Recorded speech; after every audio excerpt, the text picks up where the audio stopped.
السلام عليكم ورحمة الله نحمده ونصلي على رسوله الكريم أما بعد من يرد الله به خيرا يفقهه في الدين أو كما قال عليه الصلاة والسلام।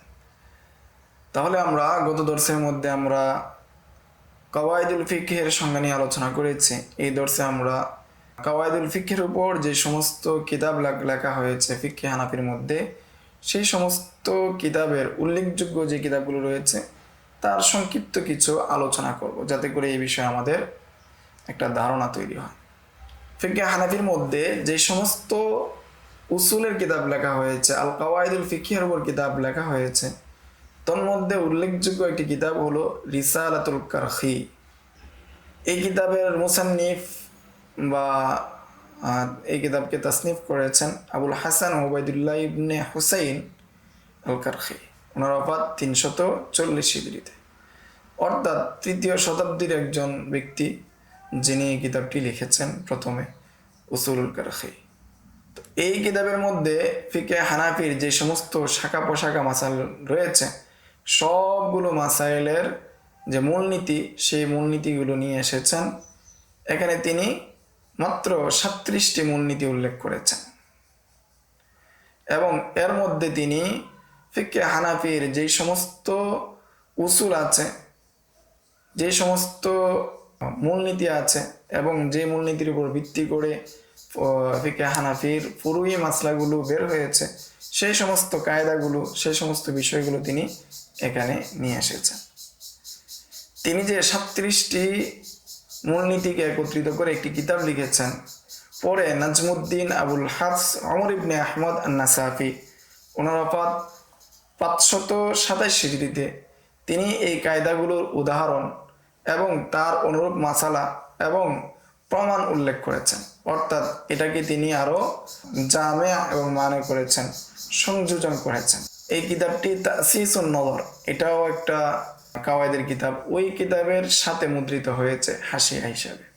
2 number গুরুত্বপূর্ণ কিতাব তাসিসুন নজর। এই কিতাবের লেখক বা মুসান্নিফ আবু যায়েদ ওবায়দুল্লাহ ইবনে ওমর ইবনে ঈসা আদ-দাবুসি। ওনার ওফাত 430 হিজরিতে, অর্থাৎ 4th শতাব্দীর মহান ব্যক্তি। তিনি তাসিসুন নজর এই কিতাব লিখেছেন। এই কিতাবকে তিনি 8টি ভাগে বিভক্ত করেছেন, 8 ভাবে তিনি বিভক্ত করেছেন। 1 নাম্বার হলো আল খিলাফু বাইনা আবি হানিফাতা ওয়া সাহিবাইহি। 1 নাম্বার তিনি আলোচনা করেছেন যে সমস্ত উসুলগুলো, যে সমস্ত বিষয়গুলো ইমাম আবু হানিফা এবং ইমাম আবু ইউসুফ এবং মুহাম্মদের মধ্যে ইখতিলাফ, সেই সমস্ত বিষয়গুলোকে নিয়ে তিনি প্রথমে আলোচনা করেছেন। অর্থাৎ সাহাবাইন একদিকে, আবু হানিফা একদিকে, তাদের মধ্যে যে খেলাফ রয়েছে সেগুলোকে নিয়ে তিনি আলোচনা করেছেন। 2 নম্বরে তিনি আলোচনা করেছেন একদিকে শাইখাইন আর একদিকে ইমাম মুহাম্মদ। শাইখাইনদের উদ্দেশ্য আবু হানিফা এবং আবু ইউসুফ একদিকে, আরেকদিকে ইমাম মুহাম্মদ, তাদের মধ্যে যে ইখতিলাফ রয়েছে সেটা নিয়ে তিনি আলোচনা করেছেন। 3 নম্বরে তিনি আলোচনা করেছেন একদিকে ইমাম আবু হানিফা এবং মুহাম্মদ অর্থাৎ তরফাইন, অপরদিকে ইমাম আবু ইউসুফ, তাদের মধ্যে যে ইখতিলাফি বিষয় রয়েছে সেগুলোকে নিয়ে তিনি আলোচনা করেছেন। 4 নম্বরে তিনি আলোচনা করেছেন যে একদিকে ইমাম আবু ইউসুফ, অপরদিকে ইমাম মুহাম্মদ, অর্থাৎ আবু ইউসুফ এবং মুহাম্মদের মধ্যে যে খেলাফ রয়েছে, ইখতিলাফ রয়েছে, সেগুলোকে নিয়ে তিনি আলোচনা করেছেন। তারপরে তিনি আলোচনা করেছেন আল খিলাফ বাইনা আবু ইউসুফ ও মুহাম্মদ ওয়াল হাসান ইবনে জিয়াদ ও বাইনা জুফার। একদিকে ইমাম আবু ইউসুফ, মুহাম্মদ, হাসান ইবনে জিয়াদ, অপরদিকে ইমাম জুফার। এরপর তিনি আলোচনা করেছেন আল খিলাফ বাইনা আল হানাফিয়াতি ওয়াল মালিক ইবনে আনাস। ফুকাহা হানাফ এবং ইমাম মালিকের মধ্যে কি ইখতিলাফ সে নিয়ে তিনি আলোচনা করেছেন। এরপরে তিনি আলোচনা করেছেন আল খিলাফ বাইনা আল হানাফিয়াতি ওয়াশ শাফি। ইমাম আবু হানিফা এবং শাফির মধ্যে পার্থক্য কি সে নিয়ে আলোচনা করেছেন। এরপরে তিনি আলোচনা করেছেন আল খিলাফ বাইনা আল হানাফিয়াতি ওয়াশ শাফি। হানাফি এবং শাফিদের মধ্যে কি পার্থক্য কি, সেগুলোকে নিয়ে তিনি আলোচনা করেছেন। তাহলে 7 নম্বরে আল খিলাফ বাইনা আল হানাফিয়া ওয়াশ শাফি, একটা হলো ইমাম শাফি এবং হানাফিদের মধ্যে পার্থক্য, আরেকটা হলো আল খিলাফ বাইনা আল হানাফিয়াতি ওয়াশ শাফিয়াতি। শাওয়াফিয়া অর্থাৎ একটা হলো ইমাম শাফি, আরেকটা হলো শাওয়াফিয়া অর্থাৎ শাওয়াফিয়া অর্থাৎ মাযহাবে শাফিয়া। এর মধ্যে পার্থক্য কি সেগুলো নিয়ে আলোচনা করেছেন। এখানে তিনি মোট 86টি কায়দা উল্লেখ করেছেন এবং এর অধীনে তিনি মাসলাগুলোকে তিনি কি করেছেন, বের করেছেন। এই তাসিসুন নজর যে কিতাবটি সেটা মুদ্রিত মাতবু। তাহলে আমরা 2 নম্বর কিতাব সম্পর্কে সংক্ষিপ্তভাবে আলোচনা করেছি। 3 নম্বর কিতাব হচ্ছে আল আশবা ওয়ান নাজায়ের, যে কিতাব নিয়ে আমাদের ধারাবাহিক আলোচনা হবে সেই কিতাবকে উল্লেখ করার প্রেক্ষাপটে 3 নম্বরে আলোচনা করা হয়েছে। এই কিতাবের লেখক জাইনুল আবিদিন ইবনে ইব্রাহিম ইবনে মুহাম্মদ আল মাশহুর বিবনে নুজাইম। তো লেখক সম্পর্কে আমরা স্বতন্ত্রভাবে কিছু আলোচনা করবো ইনশাআল্লাহ। ওনার ওফাত 970 হিজরিতে, তাহলে 404 শতাব্দীর পরে 970 হিজরির কিতাব, গুরুত্বপূর্ণ কিতাব। এই কিতাবটিতে তিনি প্রথমে নিয়ে এসেছেন কাওয়ায়েদে কুল্লিয়াকে তিনি নিয়ে এসেছেন এবং কাওয়ায়েদের অধীনে তিনি 25টি কাওয়ায়েদে কুল্লিয়া নিয়ে এসেছেন এবং 19টি কায়দা নিয়ে এসেছেন শাখাগত, অর্থাৎ সেটা কাওয়ায়েদে কুল্লিয়া না বরং শাখাগত কায়দা, সেগুলোকে তিনি নিয়ে এসেছেন। 2 নম্বরে তিনি আলোচনা করেছেন ফাওয়ায়েদ, ফিকহি ফাওয়ায়েদ নিয়ে, উপকারিতা নিয়ে, বিভিন্ন জবেতার উপকারিতা নিয়ে, ব্যতিক্রমী উপকারিতা নিয়ে তিনি আলোচনা করেছেন, যার সংখ্যা 500-এরও বেশি। এবং এই ফাওয়ায়েদগুলোকে তিনি ফিকহি যে আবওয়াব রয়েছে, কিতাবুত তাহারা, কিতাবুস সালাহ, কিতাবুজ যাকাত, সে আবওয়াব অনুযায়ী, সে বাব অনুযায়ী, সে অধ্যায় অনুযায়ী তিনি সাজিয়েছেন। 3 নম্বরে এই কিতাবের মধ্যে অর্থাৎ আল আশবা ওয়ান নাজায়ের মধ্যে 3 নম্বরে তিনি আলোচনা করেছেন আল জামা ওয়াল ফুরুক, যে জমা এবং ফুরুক নিয়ে তিনি আলোচনা করেছেন। এই বিষয়ে আমরা খুতবার মধ্যে আলোচনা করব স্বতন্ত্রভাবে। 4 নম্বরে আলোচনা করেছেন আল আলগাজ, 5 নম্বরে আলোচনা করেছেন আল হিয়াল, 6 নম্বরে আলোচনা করেছেন আল ফুরুক। এখানে ফুরুক বলতে আল আশবা ওয়ান নাজায়ের মুরাদিফ।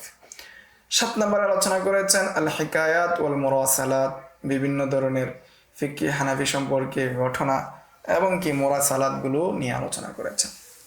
এই কিতাবটি মূলত ইবনুস সুবকি অর্থাৎ আল আশবা ওয়ান নাজায়ের যে কিতাবটি, এই কিতাবটি মূলত ইবনুস সুবকির যে কিতাব, এই কিতাবের দাঁচে তিনি রচনা করেছেন, সাজিয়েছেন। এবং ইমাম সুয়ুতির যে কিতাব রয়েছে সেই কিতাব থেকে তিনি কি ইস্তেফাদা করেছেন। ফলে এই কিতাবটি হানাফি উলামায়ে কেরামদের নিকট অত্যন্ত গুরুত্বপূর্ণ এবং ব্যাপকভাবে এই কিতাবটি গ্রহণযোগ্য, অর্থাৎ ফুকায়া হানাফদের নিকট এই কিতাবটি অত্যন্ত গুরুত্বপূর্ণ এবং গ্রহণযোগ্য। ফলে এই কিতাবের বিভিন্ন ধরনের শুরুহাতগুলো লিখেছেন বড় বড় উলামায়ে কেরামগণ। অনেকেই কি করেছেন, হাসিয়া লিখেছেন, অনেকে আবার এই কিতাবের উপর সংযোজন করেছেন, যে অনেক বিষয় হয়তো ছুটে গিয়েছে তাদের ধারণা মতে, সেগুলোকে তিনি সংযোজন করেছেন বা পুনরায় বিন্যাস করেছেন। এরূপ কিতাবের সংখ্যা অর্থাৎ সরা, এরপরে কি হাসিয়া, এরপরে কি মুস্তাদরাক, এরকমের সংখ্যা প্রায় 42টি কিতাব হয়েছে এই কিতাবের উপর। এতে বোঝা যায় যে এই কিতাবের গুরুত্ব কি। 4 নম্বর গুরুত্বপূর্ণ কিতাব মাজামিউল হাকায়েক। মাজামিউল হাকায়েকের লেখক আবু সাঈদ মুহাম্মদ আল খাদিমি। আবু সাঈদ মুহাম্মদ আল খাদিমি তিনি 1176 হিজরিতে তিনি কি করেছেন, এই কিতাবটি রচনা করেছেন। কেটে দিও। 4 নম্বর কিতাব হলো মাজামিউল হাকায়েক। এই কিতাবের লেখক আবু সাঈদ মুহাম্মদ আল খাদিমি। লেখকের ওফাত 1176 হিজরিতে। এটিকেও তিনি উসুলের কিতাব হিসেবে তিনি লিখেছেন এবং এই কিতাবের মধ্যে তিনি 154টি মূলনীতি বা কায়দা উল্লেখ করেছেন এবং তিনি সেটার মধ্যে কোনো ধরনের ব্যাখ্যা বিশ্লেষণ করেন নাই এবং হরফুল মুআজ্জামের ভিত্তিতে তিনি সাজিয়েছেন। কিন্তু তার কায়দাগুলোর অধিকাংশ কায়দাগুলো ইবনে নুজাইমের, অর্থাৎ আমরা যে কিতাবটা পড়ব আল আশবা ওয়ান নাজায়ের, এই কিতাব থেকে গ্রহণ করা হয়েছে। তো মাজামিউল হাকায়েক কিতাবটি 1273 হিজরিতে ইস্তাম্বুলে কি হয়, মুদ্রিত হয়। 5 নম্বর কিতাব মানাফিউদ দাকায়েক শরহু মাজামিউল হাকায়েক। এই কিতাবের লেখক মুস্তাফা বিন মুহাম্মদ আল কাউস আল হাসারি। ওনার ওফাত 1215 হিজরিতে। এটি তিনি মাজামিউল হাকায়েকের সরা হিসেবে তিনি এই কিতাবকে রচনা করেছেন। এবং এই কিতাবের মধ্যে তিনি কায়দাগুলো যে মাজামিউল হাকায়েকের যে কায়দাগুলো আছে সেগুলোর তিনি সংক্ষিপ্ত আকারে সেগুলোর ব্যাখ্যা করেছেন এবং সেটা মুদ্রণ আকারে পাওয়া যায়, ছাপা পাওয়া যায়। 6 নম্বর গুরুত্বপূর্ণ কিতাব ইজাহুল কওয়াইদ। এই গ্রন্থের রচয়িতা বা লেখক মুস্তফা হাশেম, যিনি হাফিদাতু কুজাহ নামে পরিচিত। 7 নম্বর কিতাব মাজাল্লাতুল আহকামিল আদলিয়া।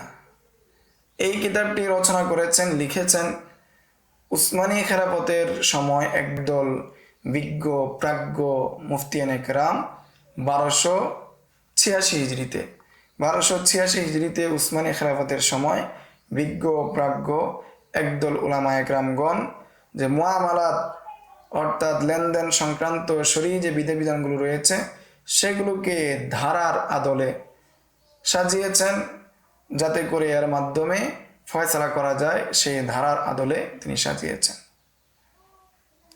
এবং এই কিতাবের মধ্যে মাজাল্লাতুল আহকামিল আদলিয়া কিতাবের মধ্যে 99টি ফিকহি কায়দা নিয়ে এসেছেন।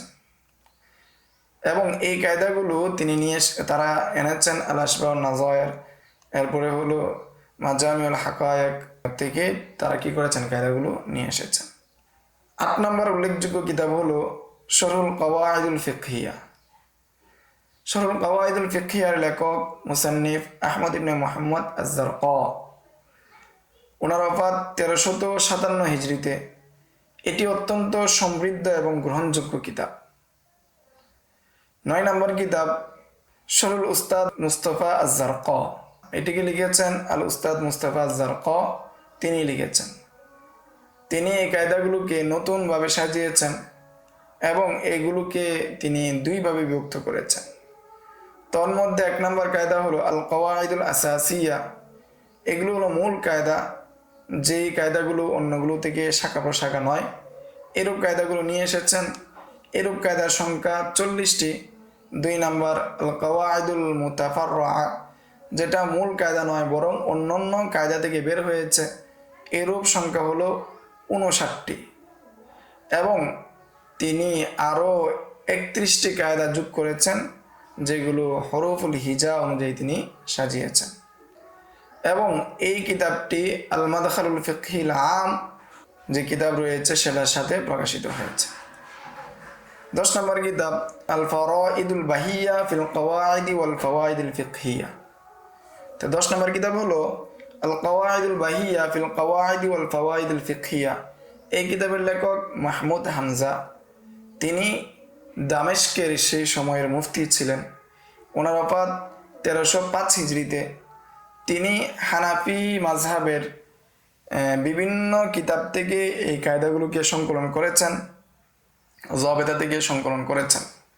এবং এই কিতাবটি তিনি ফিকহের যে বাব রয়েছে, কিতাবুত তাহারা, কিতাবুস সালাহ, কিতাবুজ যাকাত, সেই বাব অনুযায়ী সাজিয়েছেন। এবং এই কিতাবের মধ্যে মোট 251টি কায়দা তিনি উল্লেখ করেছেন। এবং অধিকাংশ কায়দা তিনি মাযহাব ভিত্তিক তিনি উল্লেখ করেছেন। এবং এই কিতাবটিও মুদ্রিত আকারে পাওয়া যায়। তাহলে আমরা সর্বমোট প্রসিদ্ধ 10টি কিতাব সম্পর্কে সংক্ষিপ্ত আলোচনা করেছি। যদি কাওয়াইদুল ফিক সম্পর্কে আমাদের আরও বেশি ইস্তেফাদার প্রয়োজন হয়, জানার প্রয়োজন হয়, তাহলে ওই সমস্ত কিতাবগুলো যদি মোতালা করতে পারি, তাহলে অবশ্যই আল্লাহ তাআলা লেখকদের ফজিলতে, কিতাবের বরকতে আল্লাহ তাআলা আমাদের ফিকহি মাকাম, দ্বীনের সমঝ, দ্বীনের গভীর জ্ঞান, মাকাসিদুশ শরঈয়া আমাদেরকে উন্নীত করবেন, মালাকাকে মজবুত করবেন। আজকের দর্স এই পর্যন্তই। সামনের দর্সে আমরা আল আশবাহ ওয়ান নাযায়ের এই কিতাবের বা এই শব্দগুলোর আবিধানিক এবং পারিভাষিক সংজ্ঞা নিয়ে আমরা বিস্তারিত আলোচনা করব ইনশাআল্লাহ। আসসালামু আলাইকুম ওয়া রাহমাতুল্লাহি ওয়া বারাকাতুহু। يؤتي الحكمة من يشاء ومن يؤت الحكمة فقد أوتي خيرا كثيرا وما يذكر إلا أولو الألباب.